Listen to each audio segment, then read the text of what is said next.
Good evening, everyone. Welcome to the 12th Man podcast. You've got me, Danny Chapman. Me, Jamie Delgado. Me, John Donovan. Me, Steve Jackson. And we've got a special guest, Yusuf. Say hello to everybody. Hi, everyone. Thanks for inviting me, guys. Really appreciate it. And then we've also got Phil Martin. And we've also got Josh Jones on his way, but late as usual.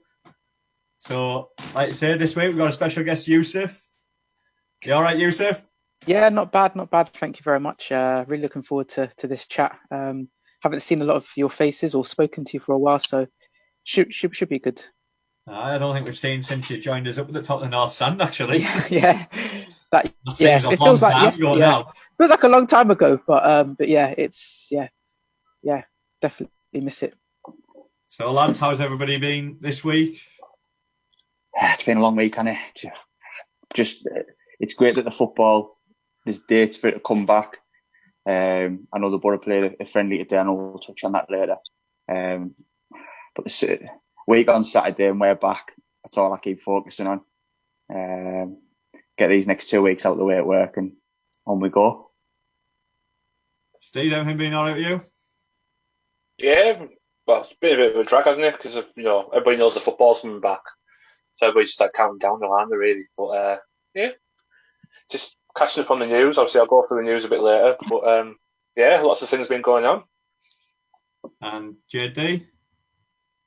Yeah, I can just say what everybody else is saying. It's looking forward to the football being back, but obviously because of our situation, our league position, there's a bit of nervousness there as well. But fingers crossed, everything turns out well. I can echo all your points of views there. Like, just since that yes of it's coming back, it's just been then like everything just slowed down, didn't it, dramatically? Yeah. So anyway, Yusuf, welcome to the podcast. Thank you very much, Danny. Really appreciate it. Thank you.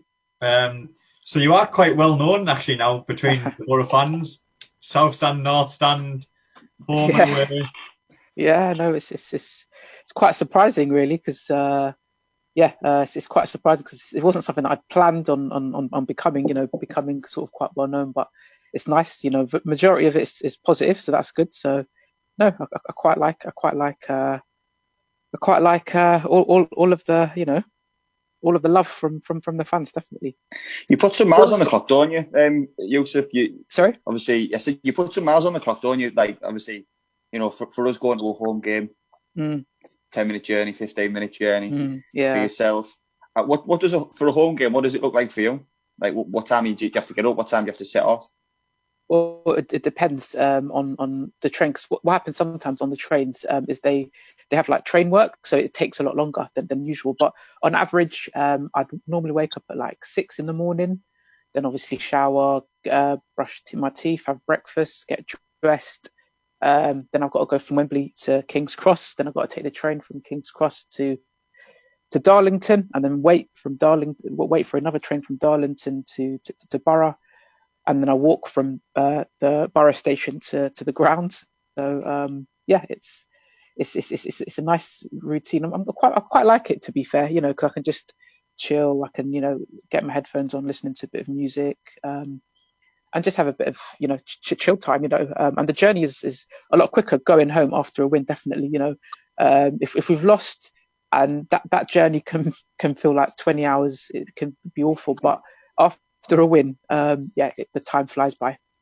Good. Yeah, I hope you're listening to the 12th Man podcast as well instead of music. Wow, yeah. Can I ask you? Why Borough? Obviously, your accent, you're not a native of Teesside, so no. Why Borough? And how long now for you as a fan? Yeah, I mean that's the question that I get asked all the time. And I've kind of said the story quite a few times, but yeah, basically it's the club that I fell in love with. Me growing up, because I live in Wembley, so like my earliest football memory was Euro '96, and obviously England was hosting Euro '96, and I remember just seeing England against Scotland. I wasn't at the match, but just being around the area and seeing all the England fans, the Scotland fans, and I remember watching the game at home, seeing, you know, I was very young at the time, but just seeing Gascoigne and scoring that incredible goal, and then just seeing all the euphoria of England, you know, going to the semis, and it was just brilliant. So then the following season, obviously 96-97 season, and I remember watching the highlights of Match of the Day, and then seeing, you know, one scoreline kind of grabbed my attention, and that was Middlesbrough 3, Liverpool 3. Fabrizio Ravanelli got a hat trick, and yeah, literally from that moment, just fell in love with the club. And it's weird because I'd never heard of Middlesbrough before that day, and yeah, just seeing Ravanelli, and even like growing up, you know, when I was at school, you know, I was only little at the time, like 1 or whatever. You know, I'd play football in the playground, and I'd score, and I'd get my t-shirt or my school jumper, it was at the time, put over my head, and little things like that. So yeah, it was that's how it sort of began. And in terms of attending sort of matches, the first game that I remember attending was Tottenham away, which was, I think, 2003-2004 season. So I was a little bit older by that stage, and I think it was a 0-0 draw that day at White Hart Lane. And again, it was a different feeling. Normally, I was watching the Borough just on TV, or at the time, CFAX, teletext, seeing the results. Those are the days. And yeah, there was such thing as Twitter and Facebook and all of that back then. The way to see the results, and, you know, being on Match of the Day, we were always on last. So really, it was looking at, you know, CFAX and teletext and all of that. So the first time I actually went to a Borough game was incredible. So even though it was a 0-0 game and it was drab, and to be honest, I don't really remember much about it. It was just the feeling of and it wasn't the Riverside, but just being with other Borough fans, singing Borough songs, and yeah, literally from that moment. Did none of your friends at the school try and persuade you to go like any of the London teams? Nah, well, to be fair, obviously, obviously we're in London, so most of my friends supported either Arsenal or Man United. Obviously, typical Londoners supported Man United. never been Old Trafford in their life, but you know what it's like. So yeah, either Arsenal or Man United. And what I used to love about it was the fact that we used to have a brilliant record against them. So the amount of times where, you know, they wouldn't know a scoreline against Charlton Athletic. You know, Charlton beat us. They don't see that, but they know that Middlesbrough could beat Arsenal or Middlesbrough beat Man United, and that's what I used to love. That's one of my memories of, you know, going to school and just having that gloating, you know, because obviously for Borough fans, you know, the rivalry for you would be Sunderland, Newcastle, Leeds, you know, fans that are, you know, because it's quite close, fans that you know. But for me, it was the Arsenal fans, Man United fans. There was a few Liverpool and Chelsea fans, again, who had a decent record against them.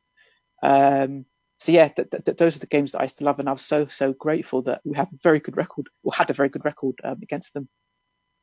No, so it's a fairly lengthy time you supported them. So, I mean, I know some fans might have only recently seen you on social media and think that it's just a recent thing, your attachment to Middlesbrough. But obviously 20 odd years, it's a good length of time supporting the team from, you know, it's a long time. From Premier League and then out of the Premier League, back in and out. You know, we've had a bit of a roller coaster, and you stuck by us, which is great to see. Do you know what? I wouldn't have it any other way, you know. And honestly, growing up, like, my favourite ever season was the 2005-2006 season, because I loved that season because it was just, the ups were brilliant and the lows, again, were brilliant, but in a negative way. You know, we lost 7-0 away to Arsenal. Yeah, that season, 7-0 we lost against, and obviously I have a lot of Arsenal mates, and they, you know, gave me stick for that. But we also beat Arsenal 2-1 that season. We beat Man United 4-1 that season. We beat Chelsea 3-0, and that was, I think, before that, Mourinho had never conceded 3 in a game.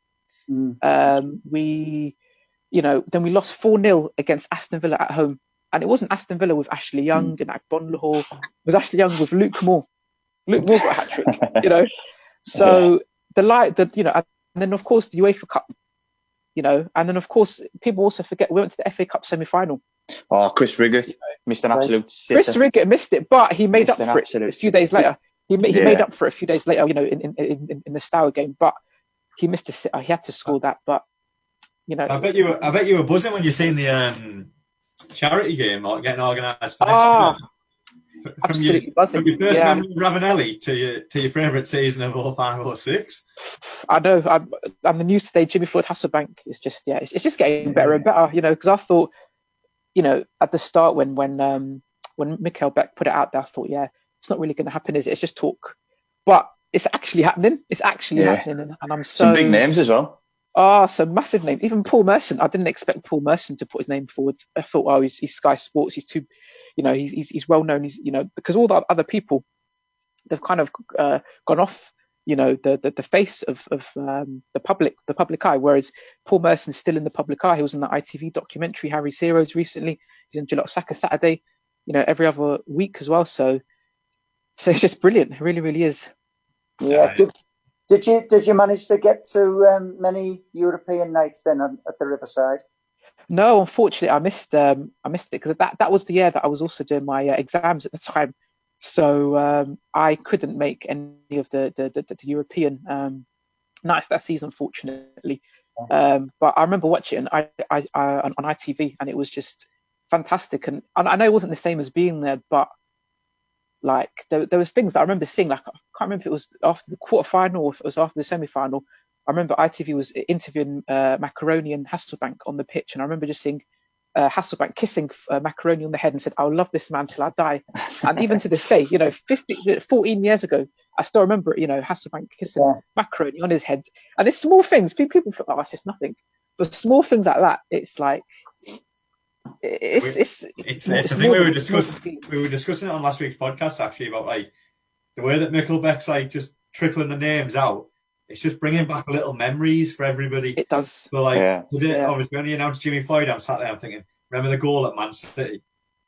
He didn't even lift his leg. He just put it in the top corner from about 40 yards out. He didn't even lift his leg. Remember him steamrolling past Boomsong at Newcastle? Or his I'll just do it because we're on live, or his celebration. Yeah, Bill Beswick taking the mick there, but sorry, go on, John. We got some great coverage on the TV. So unfortunately, you never made the Riverside for those games. But I thought we got great coverage on Channel 4 and ITV. You know, for virtually all our European away games, especially. So it was at least you could enjoy them. I got to quite a lot of the away games. And every home game in the European sort of 2 years that we had, brilliant times, absolutely brilliant times. No, it was absolutely brilliant, and it's hopefully the days will return sort of soon. But you know, obviously people can't remove the past. You know, people can even though we're not at that stage right now, people can never take that out of our history. You know, we beat Roma at Rome.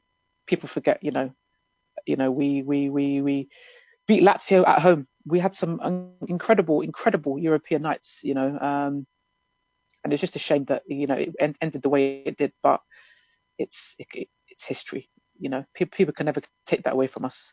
No, we've got to hope that we'll make it back there sometime. Well, that's the beauty about football. You know, you can dream. You know, just look at Leicester winning the league. You know, who would have thought that? Anything's possible. You know, look at Sheffield United this season. I know a lot of people are looking at us and thinking, and down, you know, thinking all of this, but anything's possible. Look at Norwich last season. Norwich got promoted, you know, they won the championship, but the year before that, they were struggling. So, like, anything's possible. Absolutely anything's possible. And it gives you hope, you know, it gives you hope seeing what other teams have achieved. And that's the beauty of football. Excellent. So, Yusuf, when did it all start coming about then? Was it just through like a Facebook Live and the Twitter and stuff like that, or?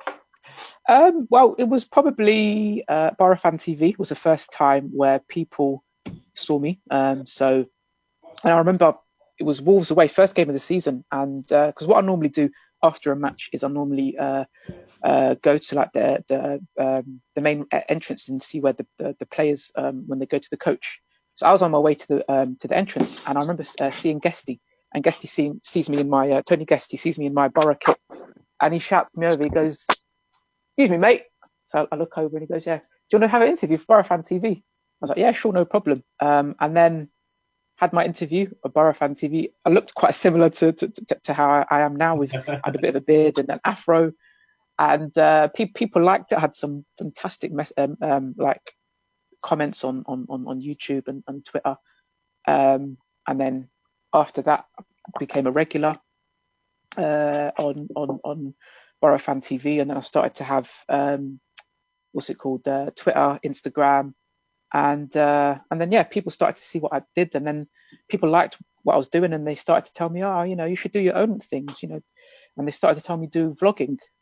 And I was never really keen on vlogging, to be fair. I mean, I watch people's vlogs, but I never thought, I always thought, do you know what, I don't really want to vlog. I just want to watch the match, enjoy the match. But so many people said it. So I thought, what's the point, go for it, and I've got a new phone. So I thought that's a perfect excuse. And I did it, and I loved it. I actually really, really enjoyed it. And but then, of course, there were some games where I just thought, I don't really want to record it. But then you film some moments. Like I remember Derby away, Besic scored, and I was near the front row, and he ran. And people have used this image quite a few times, and it got retweeted by everything, MFC and everything. And he kissed the badge, and he was the passion that he showed, and the players, the passion they showed. And so you record moments like that. Again, final game of the season, Ipswich away, Adama Traore, was given Borough kits to fans, and I recorded that and posted that. So vlogging brought some good stuff, definitely. And but then by the end of the season, it got a little bit too much. People started to know me, and the pictures that I was being asked for. I mean, even Jamie asked for me at Brentford. I still remember he asked me for a photo at Brentford, and that was obviously class. But so many people asked me for photos. It just went crazy. It got to the stage where negative hate started to come. So people started to give me hate, and I just thought, I'm just going to pack it in, delete YouTube, delete Twitter. Because people started to say, oh, he's an attention seeker. He's trying to be a super fan. He's only been in 2 minutes. He's this, he's that, and it started to get really, really vile. And some of the messages were just. And the thing is, there's a lot of misconceptions. People think it's hidden profiles or fake profiles, but a lot of these messages were from genuine Borough fans, genuine people that go to matches. Yeah, regular basis. Wouldn't dare say it to your face as well. They wouldn't, and that's the thing. That's the thing. I've gone to quite a few matches over the last couple of seasons. Not one person has come to me and said anything negative. Not one person. And it's like, I don't mind a constructive chat. People can come to me and say, do you know what? I don't like this or I don't like that, and I'll hold my hands up. I'm a bit overexcited. I'm a bit over the top. I'm a little bit annoying. I know that. No problem. But some of the comments were vile, and it was horrible. And it's a side of social media that I don't like. Social media can be great, but it can also have a negative effect. But Yusuf, is what it is. Yes, John. How did you deal with that? Because yeah, it must have been really sort of soul destroying and disappointing to see that side of human nature. I mean, how did you deal with it? Because like you say, some of it was pretty nasty. Yeah, it was violent. I mean, the thing is, I didn't know how to deal with it. I wasn't prepared for it. Like I said, I never woke up one day and decided I'm going to be this popular fan or this well-known fan. It just happened. And I didn't know how to deal with it. I didn't know how to deal with the increased level of attention. I didn't know how to deal with the negativity, the hate. And what I really appreciated was the amount of fans that messaged me. And in particular, I remember a message from Neil Granger. And he sent me a message because he said he got some of the most horrible messages. Do you remember when he did his Believe videos on YouTube? He got some of the most vile messages, including one, I think, on his wedding day. And it got so personal, it was disgusting. And I really appreciate it, because what he did is he sent me like a long message on Instagram, like it was like a novel.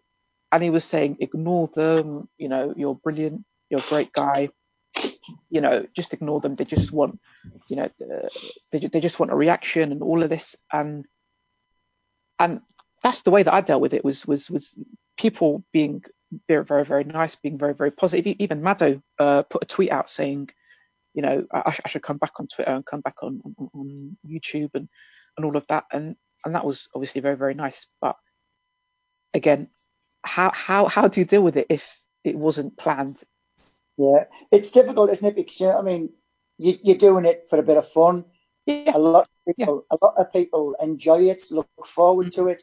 Yeah. But there's just one or two people who are really, really sort of, I don't know whether it's just jealousy or they're just born nasty. I don't know. It's just, it's not nice at all. And like you said, for you to, I mean, you put yourself up there, but to see Borough fans knocking a fellow fan is it's pretty low.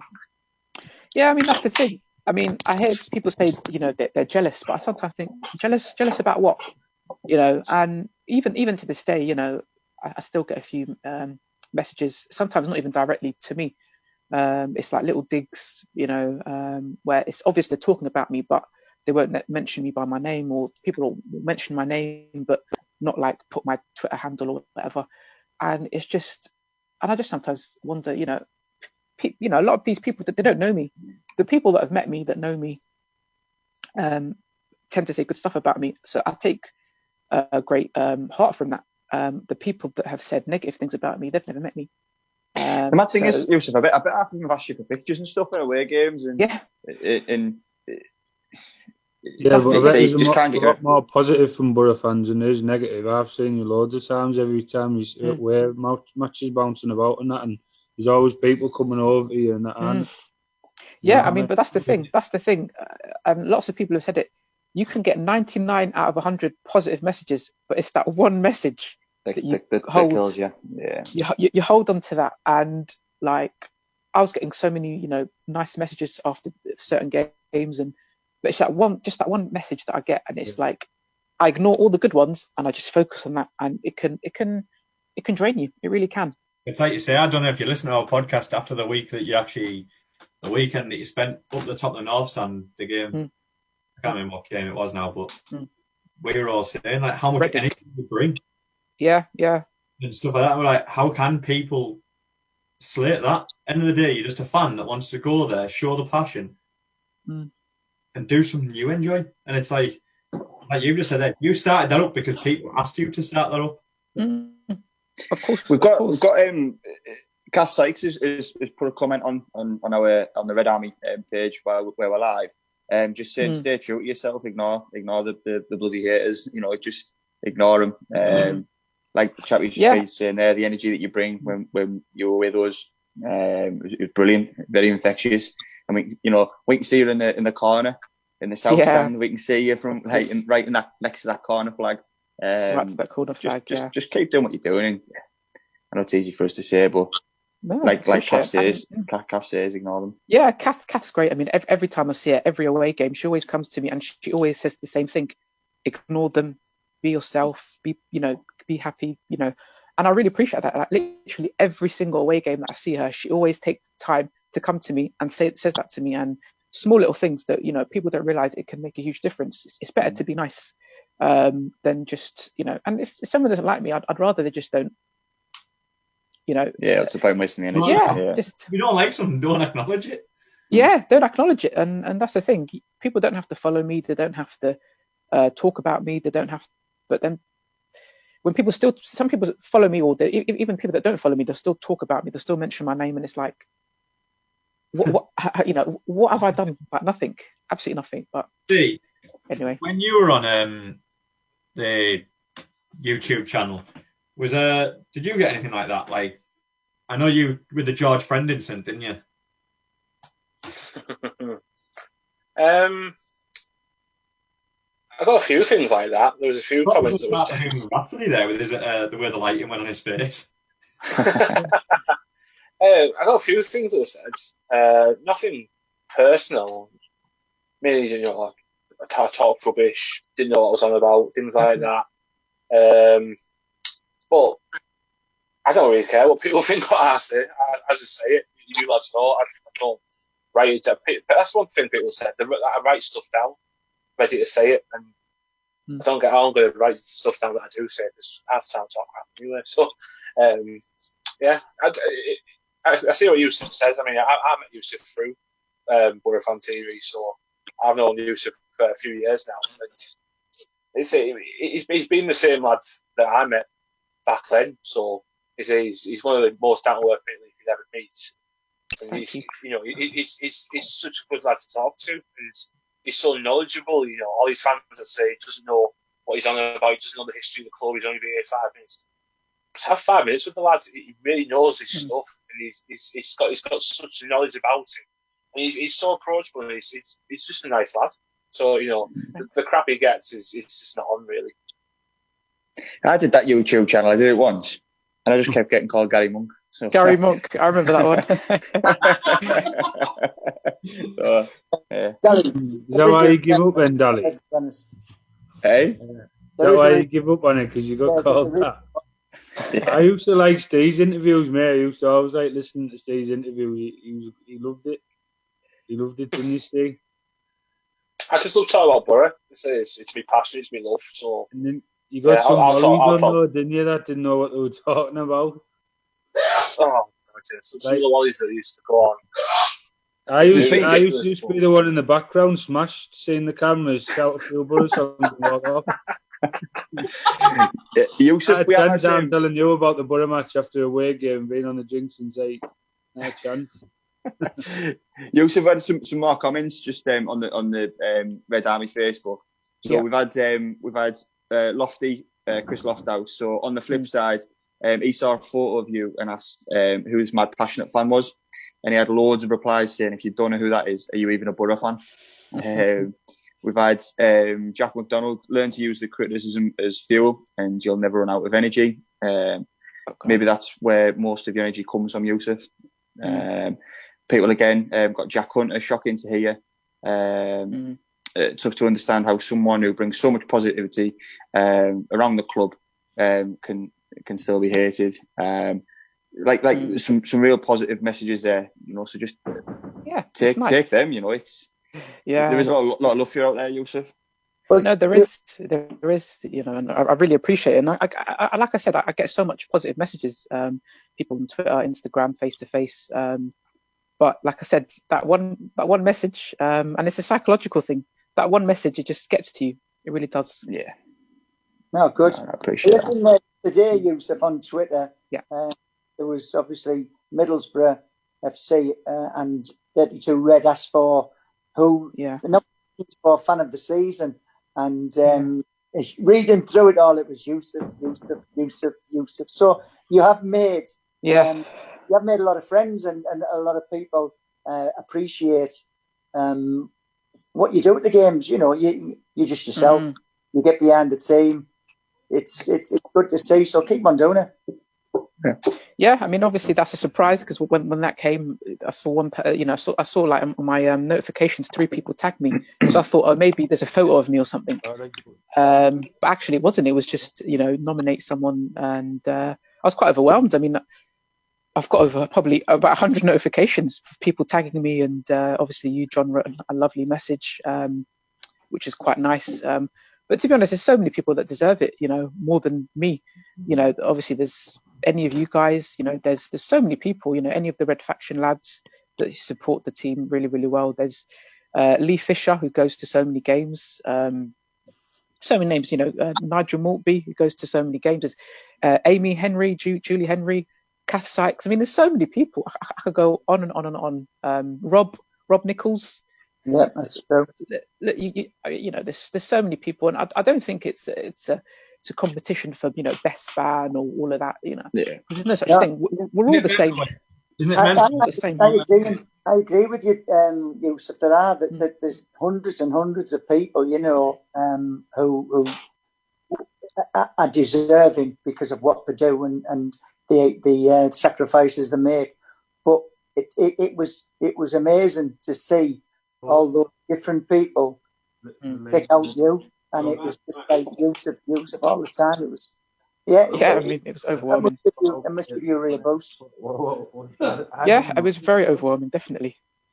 I just think it's amazing how you read out all them names there, and they're all like names that most of all of us know. And it's you know what I mean? Football club, and that is the only reason why I know. Like you say, most of these on here, the lads on here, I only know through Middlesbrough Football Club. Bouncing down there. Amazing. Mad what a football club can do through a group of lads. Like you say, I probably wouldn't have met. I like to Steve, John, Dally, without the football club. And then all of a sudden you've got this community where you can go and, like you say, you can defense stress every Saturday and cause stress. Yeah, that's the beauty of football, and that's what we love football, and you know that's what we plan the whole week around. You know, Monday morning when we're in work, we just plan Saturday. It's all about Saturday. You know, when does your plan start? Monday morning for the next week. Monday morning, absolutely. You know, I know.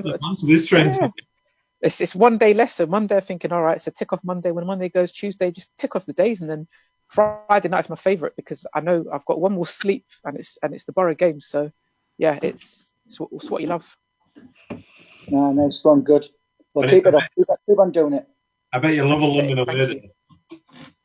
Yeah, I mean, to be fair, I kind of prefer the further games. I know it sounds weird, but because it feels like more of a match for me. Like when it's a London game, I can leave my house at 12:30 and still get there. 1:30, and I'll still get there on time. But when it's Riverside or one of the northwest teams, Preston, Wigan, whatever, and I've got to wake up early, it kind of makes, because for me the match it's not just about the match, it's about the whole day. It's about the journey, the people that you meet, the concourse, the fans, the singing, community that you're in, everything. Yeah, the result is comes secondary, honestly. Obviously winning's a bonus and seeing the team successful is a bonus. We'd love that. Yeah. And that's something that we can complain about, when things are going, it's something to talk about. But it's all about the whole day, and that's what I love, really, really do. Yeah, good. Right, well, that's the roundup of Yusuf. We've Yusuf, sure. He'll have a show next, won't you? No, I'm not sure about that. So, anyway, lads, there's been some big news today in the football world. I'm going to hand over to Steve, my news correspondent. Before I start with that, one question, Phil. What have you done with your head? Oh, I've caught it. Oh, don't I just noticed it. I was like, there's a big red splotch, and he said, "What's he done?" Mrs. is going to go mad. So he's got the light off. Caught my beauty spot, haven't I? That's what I've done. Good lad. Somebody give you a clip at work. Well. No, not yet. There's plenty of time for that. Not yet. Right, so news-wise, right, so quite a few things happened this week, hasn't it? Obviously, I'll start with the smaller bits. Obviously, you've got more football coming back. You've got Spain's back this weekend, so more football. Obviously, all the fixtures got confirmed yesterday for everyone. Big one out of France. They had to go to court because Lyon appealed the league's being stopped. That's been thrown out. But relegation has actually been blocked in France, so I wouldn't be surprised if teams started appealing that over here, especially the likes of Villa, Bournemouth, because of what's going on. So is it something that's going to start kicking off? I don't know. It's something to think of. But domestic-wise, as I say, you've all touched upon it. League 1 and 2 got ended this afternoon. Coventry and Rotherham promoted. Swindon, Crewe and Plymouth promoted. Relegation hasn't been started from League 2 yet because they don't know what they're doing with the National League. But I just want to get your thoughts on that one, lads. Obviously, going by the points per game system. I'll start with you, JD. What's your thoughts? Is it the way forward? Is it something we've got to consider if a second spike comes through? What do you think? Well, I was really surprised to hear that League 1 and League 2 have decided that the season's done and league positions stand. I thought that that's what would have happened throughout all the leagues, to be honest. But then as it got closer to the time when the games were playing and Sky was saying, we've got these games starting the 13th of June and the championship on the 20th. I thought, well, it looks like they're going to persist and pursue the culmination of the season. And then to hear that news today was a bit of a surprise. So I still think it throws the championship up in the air. Has it come down on money? Yeah. Well, they'll be desperate now, owner League 1 and 2. Like, you know what I mean? Well, how can the championship be sort of set apart with different rules from the League 2 and League 1 when they're both under the same umbrella of the EFL? I don't know. It's confusing. You've hit the nail on the head there, John. I think it does come down to money. If you look at, I think the pressures come from the Premier League for the Championship, because I think that there was talk. I saw Glenn Murray do an interview, the Brighton striker, and he said early on, if the Championship don't resume and there's no promotion, how can there be relegation? Mm-hmm. And then you filter that down. When you look at League 1 and 2, which you've just been talking about there, Steve, I think that the financial implications of that was a lot of the teams, they rely on gate money. If we can't have fans, it's pointless them playing. Yeah, exactly. But when you look at the points per game and the ramifications that side, if you look at the playoffs, for example, Peterborough are in the playoffs, but points per game, Wickham have overtaken them and gone into the playoffs. And if you look at relegation, Tranmere, who were in the bottom 2 or 3, or maybe even 4, I don't look at that league too much, if I'm honest with you. They've just gone on a run of winning the last 3 games. There were 3 points out of the bottom. They needed another 3 points, but they had a game in hand. So if they'd had that game in hand, they could quite easily be out of the bottom 3. I feel for them because they've got a game in hand and they've been relegated on the back of it. I don't know why they maybe haven't been able to play the next fixture. I don't know how that would have worked. But it's definitely come down to money. That's all it is, personally. Oh, it is. Well, that's why I mentioned. Sorry, John. That's why I mentioned the case in France, because I say Matt Palios did come out. He's the chief exec and chairman of Tranmere. He said the 3 games that you referred to, Dally, that they won were all away from home. They had 3 games coming up that were consecutive at home, so they felt they could have got themselves out of the mess. So I was now starting to look at teams like Tranmere going to court about this. That's why I thought I'd give that a mention. And obviously, we've seen what Darren McAntony said as well. If you go on his Twitter, he hasn't blasted some of the teams in League 1. He has gone through them. Because I think there was only 4 teams that wanted to go ahead and say, yeah, we want to play. So, like you lads have said, it clearly has come down to money for me. But what do you think, Chappie? Well, I haven't been able to read up on it, but I'd heard something about if there is a second spike in the Championship, that it does go to the points per game. And obviously then that's a real worry, in my opinion, because how we're running over the next couple of games. You're thinking we need to have a good start. I know there's only 9 games, but we need a good start them 9 games just to get us a win. Yeah. But for them 2 ending it and us continuing, for me, it's balmy. And I agree with you, lads. I still don't even think the Premier League. I think what Dally said last week about it all being void, until it's fully safe, where they can go back in Parliament and vote properly side by side. Why should we have entertainment? Like, as football is just an entertainment at the end of the day. I know it's a job to. It's not the be all and end all. It's not life or death, is it? We said this last week, didn't we? So just proved it. I know it all bones down to money in Division 1 and 2, but for me, I can see it going the same way. I think, even though a lot of people won't want it, will they? But I don't know. What's it like where you are, Phil? Because you're in Coventry, aren't you? Yeah. I've never seen so many Coventry fans in all my life, to be honest. I went up with a lad then. I genuinely said, "What is going on?" And he thought I was taking the mick, but obviously we've gone up. Did he thump you? So that's where the I just walked off. That's where the mark's from. from. I just give him a stare, didn't I? Just walked off, man.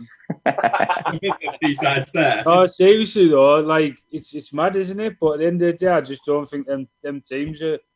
Obviously, they haven't got enough to float of it to keep on going. So really, in a way, it's probably the best thing for them 2 leagues. But I don't know. I mean, you've got the top 2 leagues now going on and saying, yeah, we're going to continue, we're going to finish now.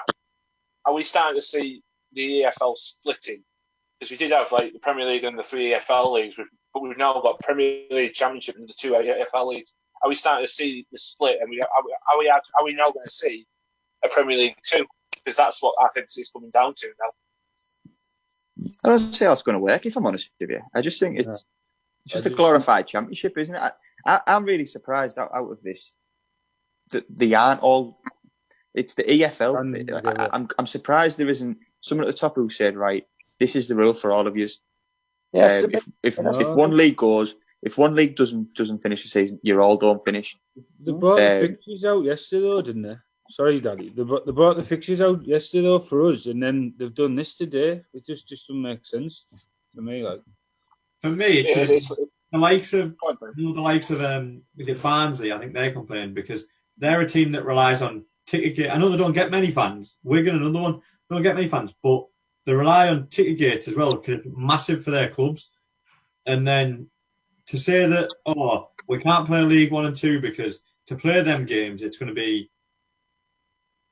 not fundable for the clubs because they won't be they won't make any money whatsoever. It'll cost their clubs massively where it could wipe them out. Well, surely all the financial stuff to the championship and then make a decision then because and I believe that half the championship clubs will not be able to. I'll be honest, I can't. I daren't even start taking the mick out of the Mackems yet because of where we are in the league. I daren't even start acting pretty smug about them being in League 1 for another year. But you look at a club like that. I mean, 9 games to go, they could have possibly got in the playoffs.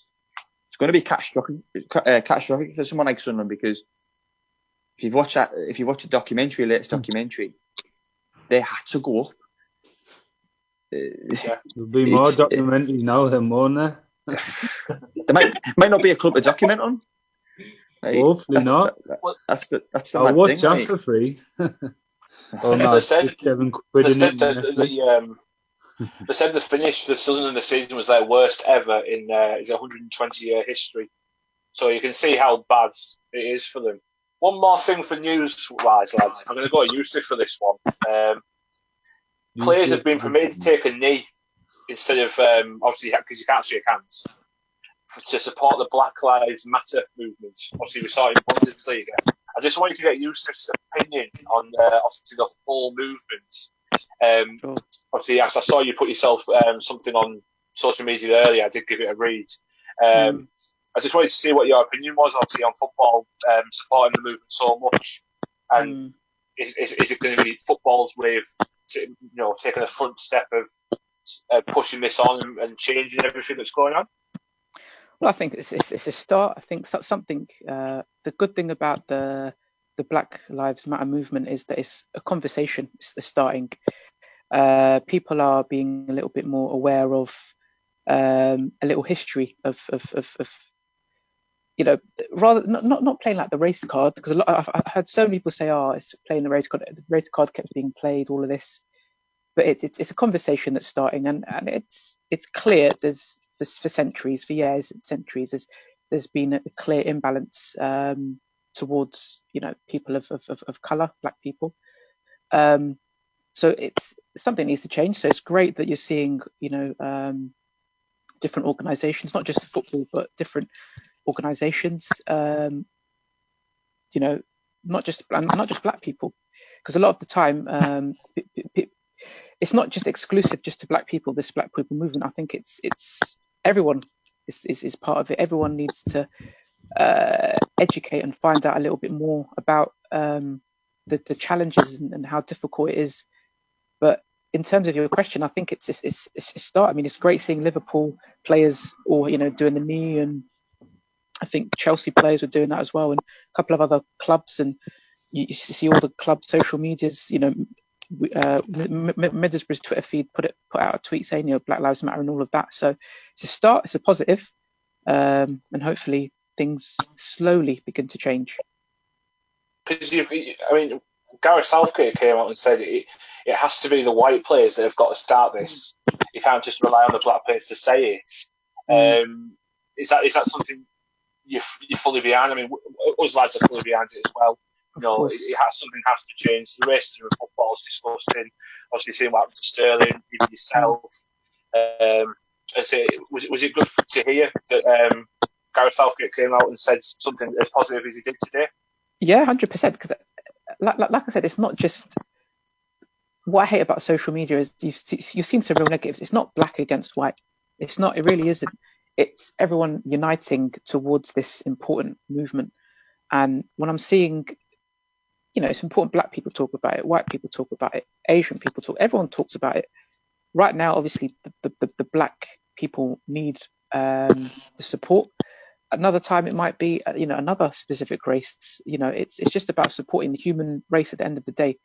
And there's been so many, topics of conversation. There needs to be more black managers and all of this. And yeah, of course, there needs to be. But at the same time, there's also been some pretty poor black managers like Sol Campbell and Paul Ince and names like that who have been given opportunities and haven't really done it.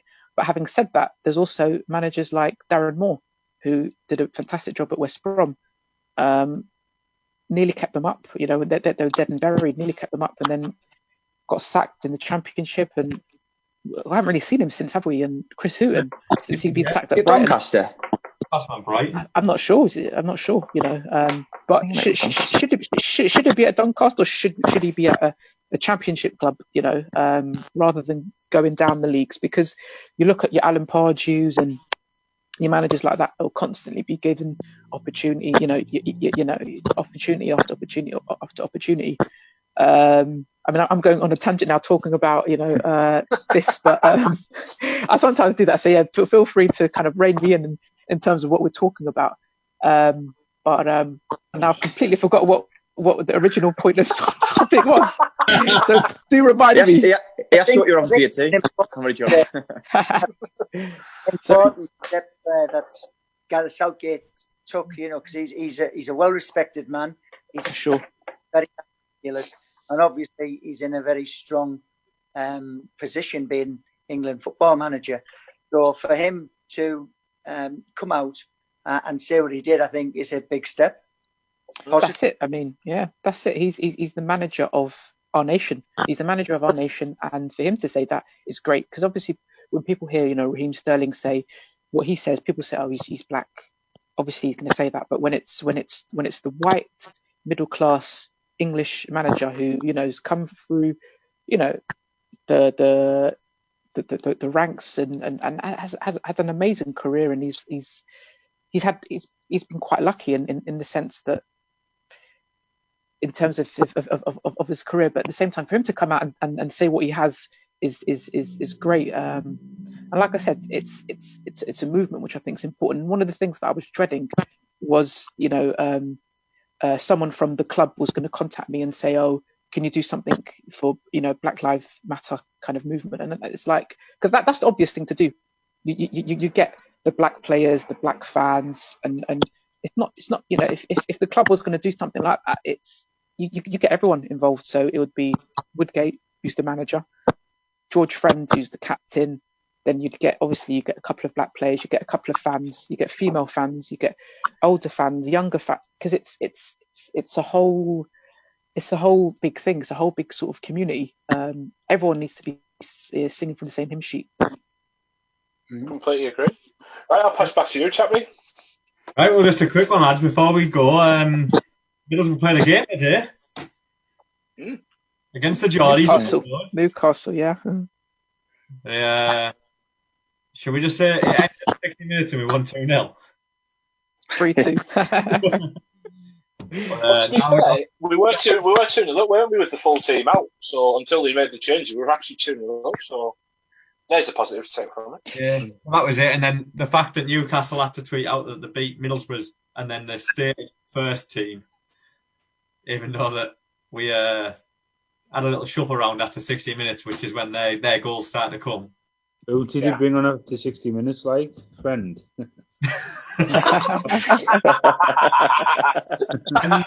Brendan shouting at the back. The fossils. The fossil. Oh, well. He brought all the kids on, doesn't he? He gives the youth team half an hour, yeah. So, I think he was just trying to get mates in the tank for everyone, wasn't he? Because at the end of the day, yeah, of course. Football. That's all you got to do. At the end of the day, you've got to consider this like pre-season now, haven't you? So, getting back up to scratch. I mean, what is it? We're talking 11 days until we're back up and running at the Riverside again. That's going to be weird, isn't it? Not being at the Riverside for that first game. Yeah. Have you seen the? I know that. Yusuf's going to get a printing track out, put it round, pretend he's done it a few times. Listen to a podcast. I think. Have you guys seen the club have put messages out today to make sure that your digital account is up to date? Phil, you might want to be interested in this. It's so you might be able to watch the game when it's when we're up and running. So because I know when the fixtures came out, we've got one game on Sky against Hull, 5:00 kickoff. I think it's on the 2nd of July. But I know the home games. I think you need to make sure that you've got registered, because I imagine if you leave it a bit closer to the time, there'll be hell on trying to get your password sorted. So if you want to watch it, get it sorted. What's the idea of a 5:00 kickoff on a work day? Yeah, I think it is. To get more fixtures in, isn't it? I think it's ridiculous. I know personally, I'm alright at the minute. I finish at 4. I'll probably get in about 4:30. So, but I'll make sure I'm out. I'll make sure I'm on the dot that day. I mean, finishing this season on midweek as well. I mean, that's going to be a weird one. Bizarre, yeah. They should have put them all on the red button, shouldn't they, really? The last game of the season in the Championship, every game should have been on the red button on Sky, I think. I don't know why they all haven't anyway. I think that's what they're going to be looking at, because if you look at the fixtures, there's no kick-off times for the final game of the season. No kick-off times come out for them, so it'll be a case of Sky picking what they want and sticking the rest of the red button. But it's up to the red button's rubbish, like, isn't it? But you get no replays, but yeah. It'll be a late kick-off so 100,000 fans can get down to London somewhere and celebrate. Well, Borough drew the short straw. I mean, two midweeks in a row, we've got Millwall and Reading. Reading, yeah. I mean, that's brutal, that. They're Yusuf's home games. They are, but I'm concerned for the players, because obviously there's a lot of travelling and they've got to stay at the hotels, and it's going to have a big effect, because obviously it's a night kickoff. So then by the time they arrive back home, it's going to be early hours. So I mean, it'll be interesting to see how they manage the travelling aspect of it. And they want to do it with umpteen cans of lager in them. No, definitely not. And the toilet doesn't work. You mentioned about the players staying in hotels, but there's not much hospitality open, so no, exactly. That's what I was going to say. I mean, is it going to be a case of going there and back? I mean, players getting in at 4 a.m, like those fans used to. Yeah, just like. Yeah. As long as the toilet's not like Tottenham away where it sprays back at you, it'll be all right. You look at the fixtures away from home, like the hostile places, like Stoke away, always hard place to go, like Chef Weddlesborough, even Millwall, like they're all hard places, hostile places to go away from home. So it might be a positive thing, like with no fans there. Do you know what I mean? Yeah. We touched on that last week, didn't we? Saying that people who generally get the benefit of the home fans would be missing out. Places. Yeah. Right, lads. So I think we'll wrap it up there with a big thank you to the Red Army Radio. A big thank you to Yusuf coming on. Thank you very much. And you are welcome. Yeah, cheers, Yusuf. No, I appreciate it. Good seeing you, mate. We're just a group of lads from Middlesbrough that want to support the team. And one from Wembley. Yeah, definitely. Yeah, really appreciate it, Yusuf. Thank you. No, thank you very much for inviting me. Really, really enjoyed it. It's good to to talk, express my thoughts about, various topics. And, it's good. It's good for people to talk, good for people to listen as well. And we're all Borough fans at the same time. We're the Borough family. We all want the same thing. And yeah, that's what it's about. Oh, Borough, aren't we? Oh, Borough, aren't we? Definitely. Borough, aren't we? Phil, you go and get that eye stitched up, and the rest. The light on it. Yeah, I've had bigger scabs elsewhere and cuts. You don't worry about me. We don't want to know. Right, on that 2 bombshell, nights in the bongo. I'm going. So, massive thank you, Red Army Radio, and see you all next week. Hi, up the Borough. Yeah. In a bit. See you. Ta-ra. Up the Borough.